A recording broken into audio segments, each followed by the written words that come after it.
Should Assam floods be labelled as a national calamity?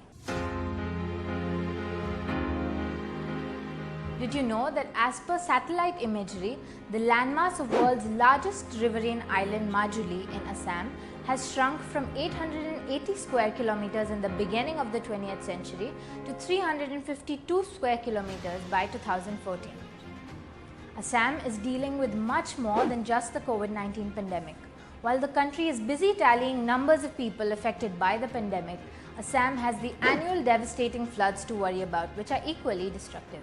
The damage incurred, however, might not be as appealing as news to the nation, but the centre refuses to acknowledge flood and erosion as national calamity despite millions of people being affected each year. What is a national disaster or a national calamity? As per the Disaster Management Act of 2005, disaster means a catastrophe, mishap, calamity or a grave occurrence in any area arising from natural or man-made causes or by accident or negligence which results in substantial loss of life or human suffering or damage to and destruction of property or damage to or degradation of environment and is of such a nature or magnitude be beyond the coping capacity of the community of the affected area. With all that said, here are a few recent stats which show the ground reality of the grim situation in the state of Assam. 225 people have been affected in 7 districts of Assam, namely Kamrup Metro, Kamrup, Dima Hasao, Kachar, Hailakandi, Karimganj, South Salmara, and 28 deaths have been reported by landslides so far and 63 houses have been damaged due to the same.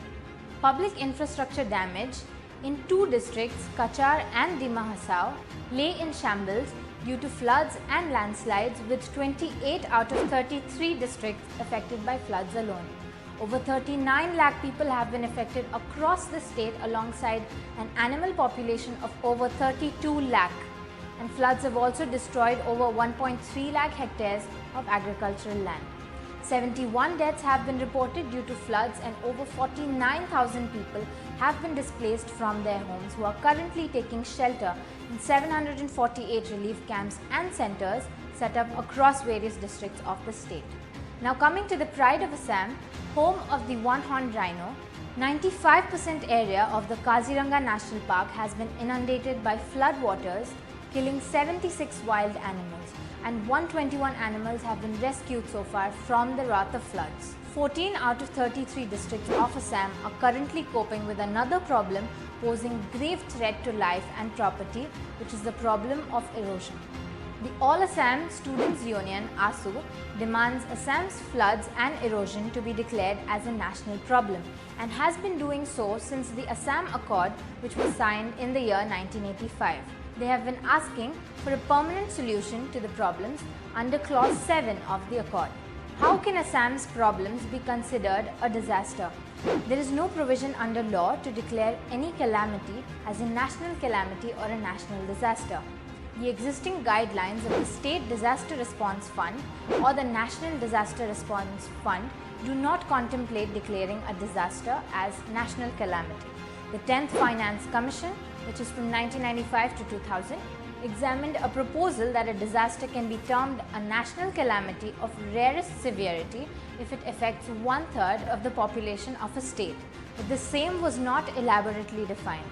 Although in the year 2001, the National Committee on Disaster Management was mandated to look into parameters to define national calamity, but no criterion was decided. What are the relief measures and solutions that can be expected if our disaster is declared as a national disaster? Assam would receive help from NDRF. Calamity Relief Fund would be set up with the corpus shared 3:1 ratio between centre and state. Assam would be eligible for the National Calamity Contingency Fund, which is the NCCF, which is 100% funded by the centre. And a grant of concessional loans would be given to people affected if the disaster is declared severe. So do you think Assam floods should be labelled as a national calamity too?